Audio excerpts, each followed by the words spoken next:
Mike Gundy and Oklahoma State deserve their opportunity to remain undefeated against Alabama in the future schedule. However, if they're already too afraid to take on West Virginia, do we really think they're not going to tuck tail and try to get out of Stillwater too?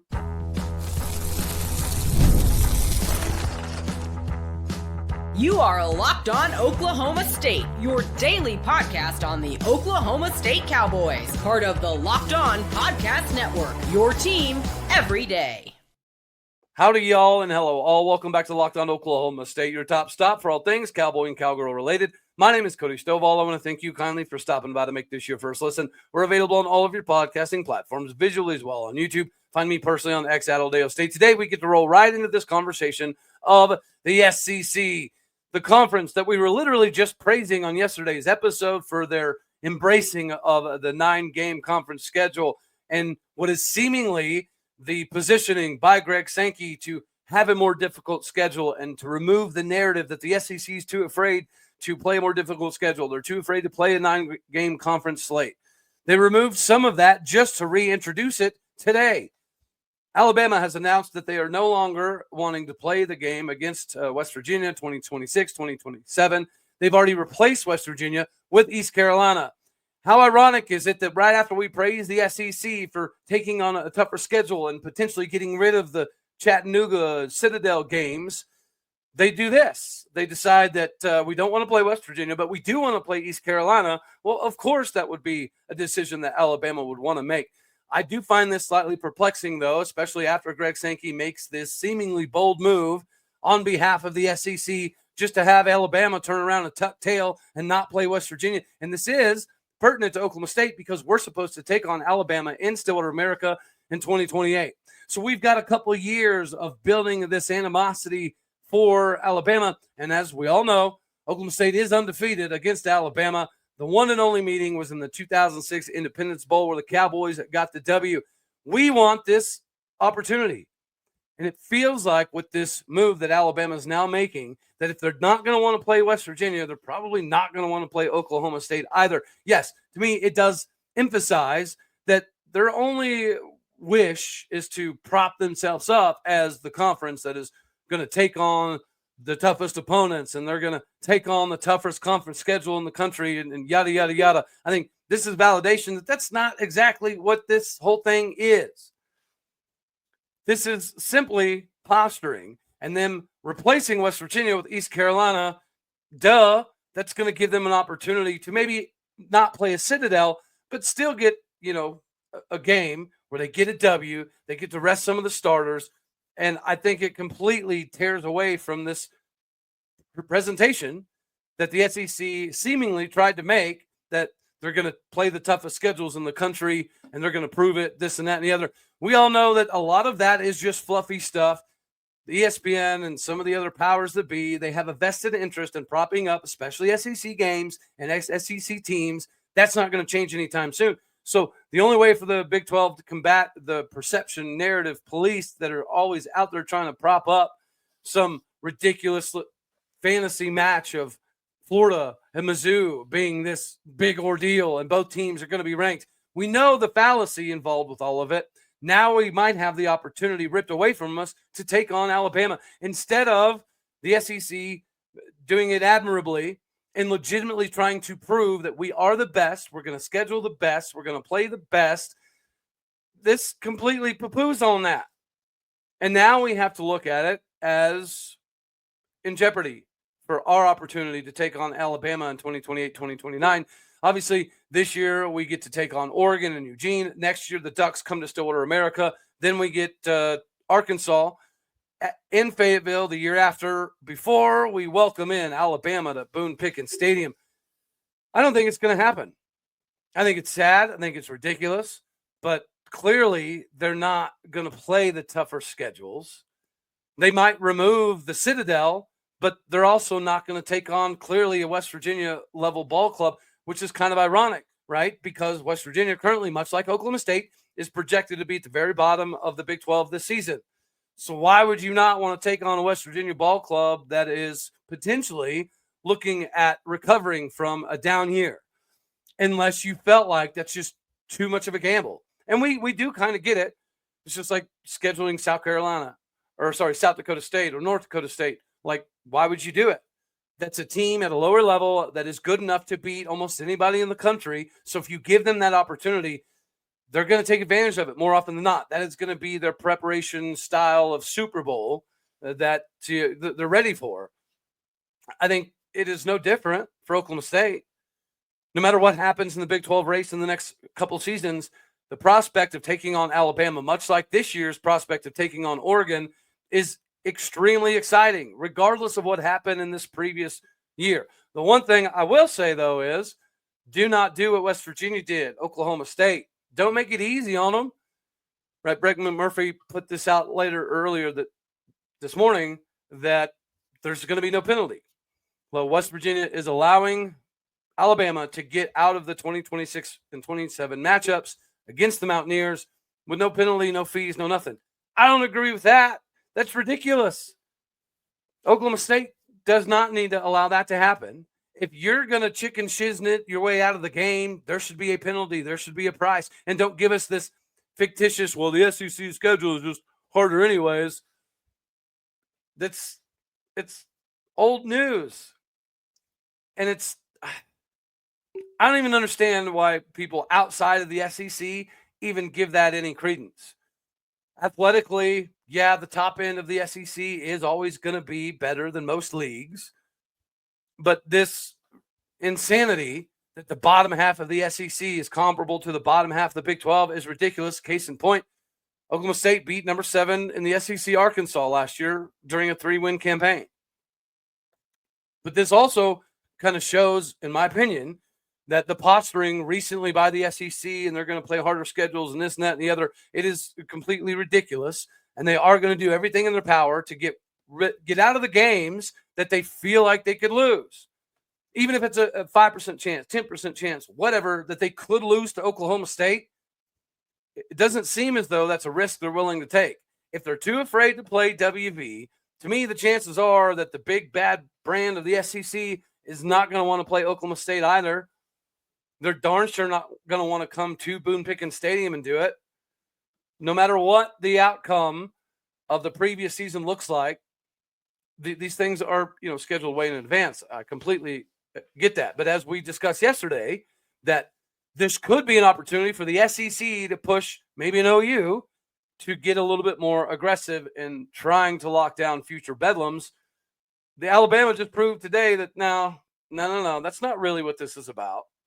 This is not really about the SEC playing harder schedules. This is about the SEC continuing to do what they've done previously, which is to have a couple fluffy games built in there to give their guys more rest. And if that's the case and they don't want to play the Mountaineers, I unfortunately feel like it's only a matter of time before they're trying to get out of this game against Oklahoma State, if it's not already happening. I mean, it's very plausible, or possible at least, that there's some backdoor deals happening or some backdoor conversations trying to get out of this matchup, which also shines light on bigger issues moving forward. If Alabama is easily allowed out of this West Virginia deal, then what's going to stop them from getting out of playing Oklahoma State or Florida State or anybody else that they have future scheduling matchups with, opponents that at least have the ability athletically to compete? I don't like it. I think it sends a wrong message. I think it's pretty dumb that West Virginia was like, yeah, okay, all right. And maybe there was something worked out, internally.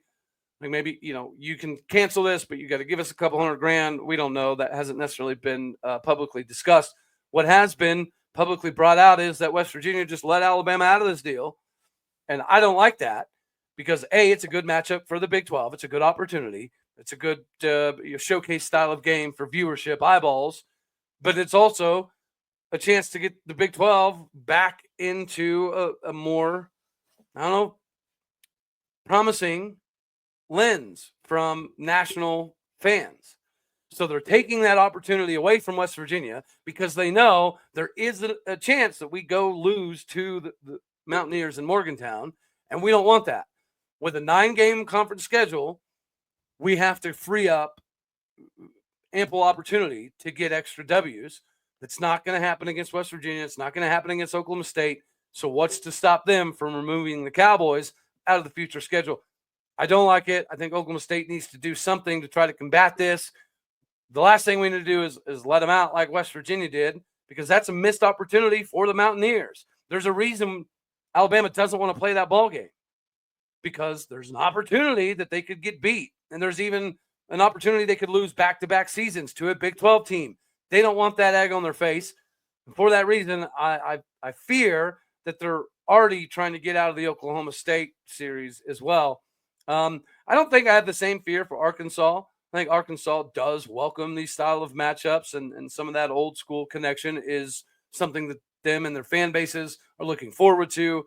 But as it pertains to Alabama and maybe even Nebraska, right? Nebraska's already said they don't want to play OU because it's unnecessary, but we all know what it is. It's a potential to get beat, and they don't want that. So I absolutely hate this for Oklahoma State, because we deserve this undefeated opportunity. I don't think Bama is going to willingly give it to us anymore. Speaking of willingly giving stuff, this is kind of like a holiday season coming up for all of us out here with FanDuel. August 26th is officially the FanDuel Futures Day, a brand new holiday for football fans who live for bold predictions and preseason hunches. For just 24 hours, FanDuel is giving you deals on NFL season predictions. So whether you're calling for your MVP right now, eyeing a long shot division winner, or you're ready to crown your Super Bowl champion before week 1 even kicks off, this is your moment. Take a flyer on your big MVP, crown your champion already in August, or parlay your division winner dark horses. Make sure that you visit the FanDuel app today and start planning your future bets now, because Futures Day is a one-day holiday that you need to be a part of. Get with FanDuel, download FanDuel, go to FanDuel.com. This is your opportunity to get in and play your game. Now we get to jump back into the depth chart yesterday. Yes, it does say at the top of the heading, Oklahoma State official depth chart, but people had mentioned some of this is just a big or party. And yes, Oklahoma State, Mike Gundy specifically, this has been kind of a famous thing that we put or instead of, first string, second string, third string. We'll put first string or. But in the comments and also in DMs, people were pointing out that it was all based off of like numerical values. Like when you look at the running backs, it's all done off of numbers. But if you look at a large number of the other positions, it's not exactly the case.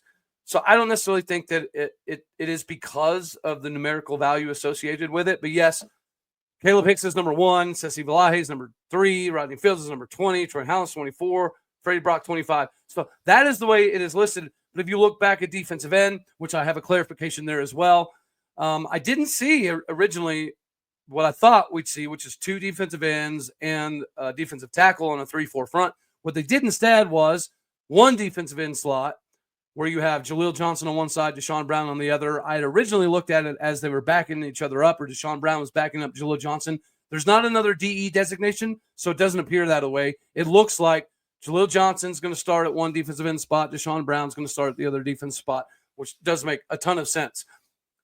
Then you have Amon Oates, number 99, ahead of number 81, Michael Diata. Same thing for the other defensive tackle spot. You have number 96, Demarion Thomas, over number 71, Aiden Kelly, and number 17, Sidvini Havili Kafusi. So it's obviously not all just off of numerical evaluations. I mean, same thing with the Jack linebacker, right? Wendell Gregory's number 4, but he's ahead of number 0, Malik Charles, and then number 40, Taj McCoy. So it's not a numerical thing. But the or thing is interesting because it is classified 19 times in this depth chart. So naturally, they did have Zane Flores or Haas Haney. Okay. They have a lot of these different designations with or in them, and this has become pretty synonymous with Oklahoma State. But I do think that it's still, valid, because if you take the depth chart we did, and you take the depth chart that McLean did, and you take the depth chart that RA did, and there's a depth chart on our lads, and there's a depth chart that I think Scott Wright did, or at least he discussed. If you take all of these different depth charts and then you combine it with what Oklahoma State has put out, I think it does still put a significant number of the pieces together. But what is missing is a few names, pretty big names, but we'll talk about that a little bit more in segment 3. I did just want to kind of hit on that it's not numerical assessments that equal this depth chart. It doesn't seem to be any alphabetical, designations either. So it's kind of a mixed bag, right? Some of this is legitimately how the depth chart is going to be shaking out. And there is still going to be some heated conversation because that is multiple depth charts that have Zane Flores as number 1. But as people have pointed out, this doesn't say that Zane is for sure the number 1. It just happens to list him first with or Hosseini right under that. Some of these ors are like mythical creatures. For example, at center, they have Kason Carpenter backed up or by Austin Kweke. Well, the or is unnecessary because we've heard time and time again that is precisely what it is. So why did they put an or there? Likely it's just to make room for another individual. But if you notice at right guard, it says Noah McKinney. There's no or after him before Jacoby Sanders, yet Jacoby Sanders has primarily been a center. So it is a little confusing. And then they have Terrell Davis as the starter or DeJuan Lofton, Shamar Rigby. I think some of it is gamesmanship, right? They could have gone a little bit deeper in the gamesmanship classification, but I think part of this or thing is to specifically create some dialogue. Also, it could be designed to give somebody a little bit more time to recover, perhaps from an injury. I just find it kind of crazy that or is in here 19 times, and it's not all, seemingly indicative of who's going to be on the field more often than not.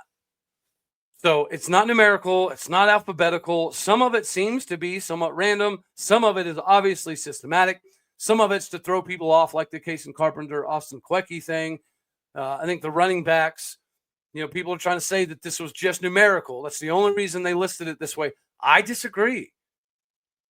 I don't think that you can look at the running back position and it be numerically, centered down, but then look at the other spots that are nowhere near numerically lined up and view it as the same thing. So as much as numerically it does show the number 1 to number 3 to 20, 24, 25 thing at running back, I certainly believe that there's validity in Caleb Hicks being listed first, not just because he's number 1.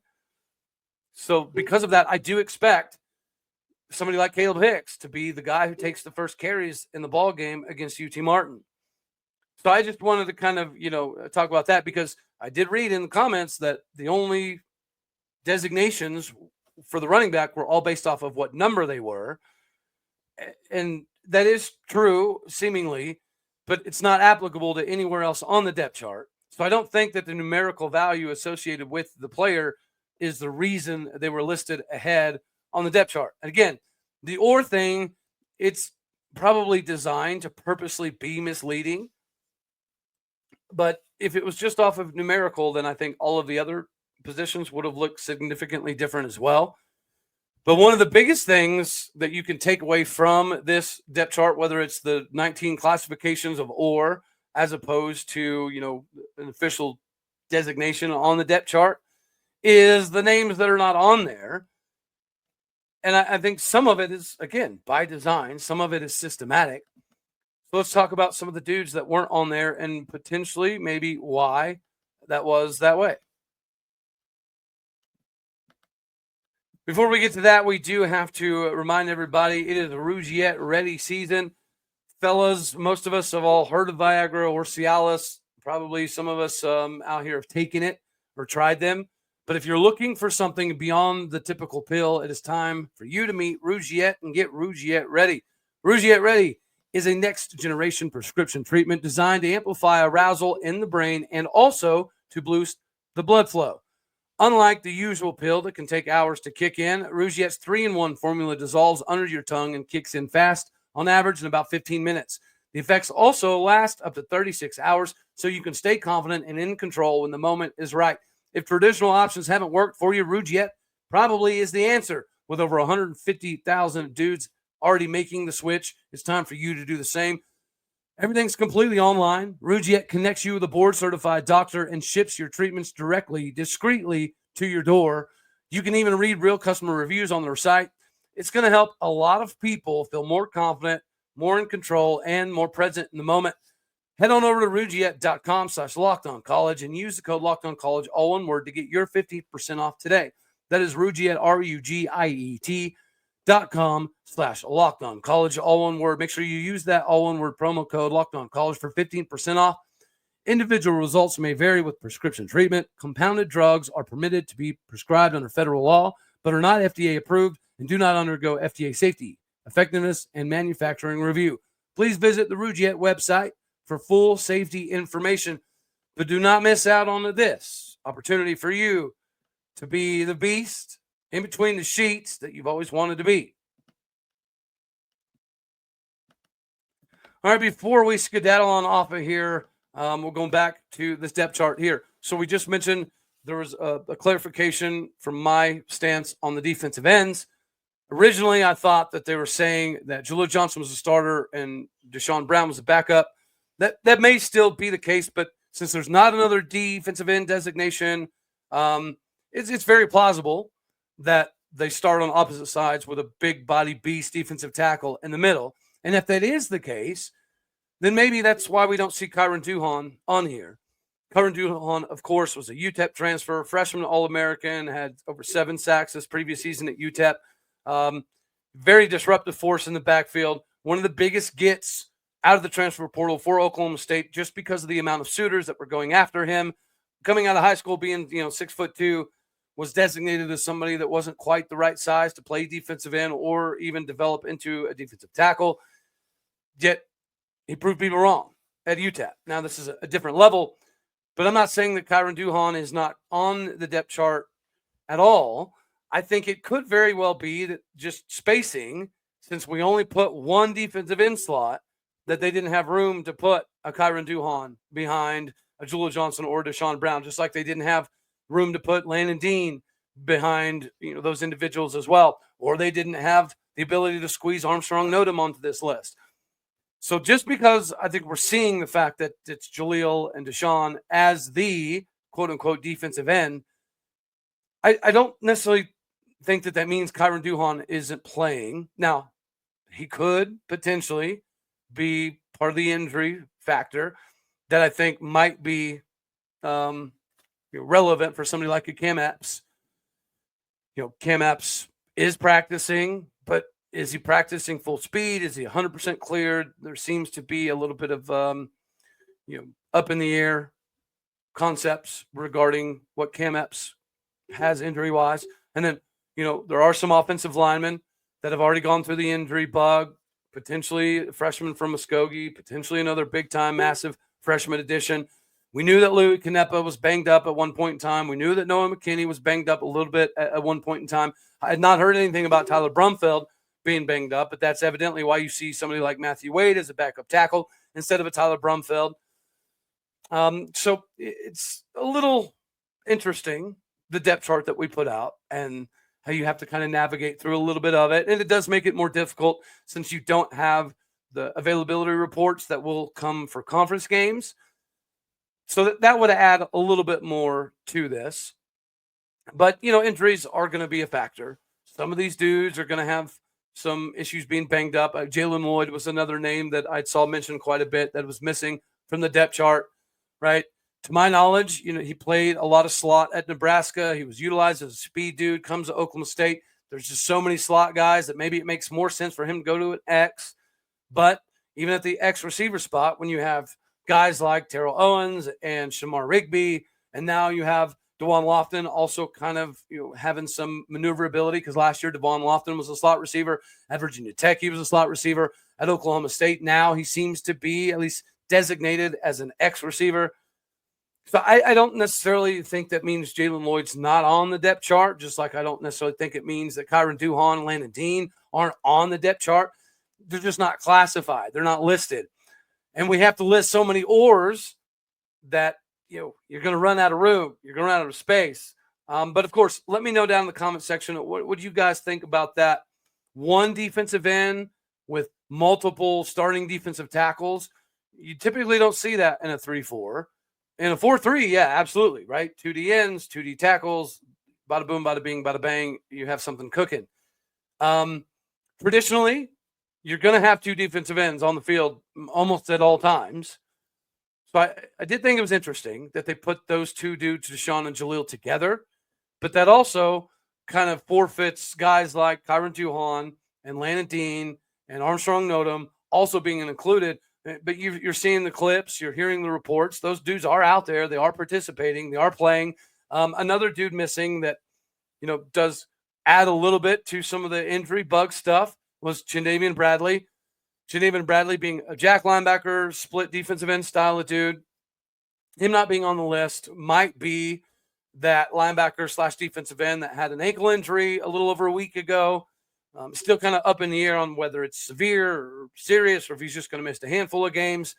Didn't know exactly who that was, but if you've got Wendell Gregory, Malik Charles, and Taj McCoy on there, either Chindavian Bradley does have an ankle injury or perhaps there just wasn't room. This is why the availability reports are going to be greatly appreciated because it is going to add a lot of clarification. And I think the same could be said at running back. If Rodney Fields is 100% healthy and he's likely RB1, but he's not 100% healthy, maybe that makes sense why you classify him theoretically as RB3. But at the same point in time, the quarterback is going to be rotational, at least for the first few games. Running backs, definitely going to be rotational for the first few games. Defensive line, I've gathered, is probably going to be very rotational as well, at least for the few games of the season. I expect running back and quarterback, though, to be kind of an all-year affair when it comes to a rotation. Does that mean that Haas, Haney, Zane Flores, they're going to split the same amount of reps all the way throughout the course of the season? Maybe not, but again, I do think that this is very reminiscent of 2015, where Mason threw for 3,770, JW threw for almost 700. He also rushed for another 300-ish. I think that that's kind of what we're looking at here. And if that's the case, I'm all for it. We talked about winning 10 games in 2015. We did it in 2013 with Clint Shelf and JW Walsh again. I don't necessarily think that this 2-quarterback system is just to kind of add different layers for UT Martin, Oregon, and Tulsa in preparation. I definitely believe that the ors on some of these names are very applicable because it could indicate some rotations happening at those spots, maybe more so than others. Anywho, let me know down in the comment section for all you fine folks out on YouTube. What are your thoughts on it? What do you think about the or thing? And do you think it's ever going to change? It's ever going to go away? Do you buy some of the stock in the classifications, like Wendell Gregory being ahead of Malik Charles, even though, up until recently, we'd heard that it was primarily Malik, with Wendell coming in to relieve him? Of course, I want your opinion. I want your take. Let me know down in the comment section. I reckon that's all we're going to have for this one right here. As always, I love you. God bless. Go Pokes. Thank you for tuning in to make this your first listen here on Locked On Oklahoma State. You could be anywhere, so happy you choose to be here. Hit the like button if you like it. Dislike it if you didn't. That's okay, too. More importantly, share, comment, and subscribe. Podcast people out there, you're everything that makes this work. Without you, we wouldn't be doing what we're doing. So I appreciate what you do. Go do what you do. Hit the stars. Leave some reviews. All righty, y'all. Later, my taters.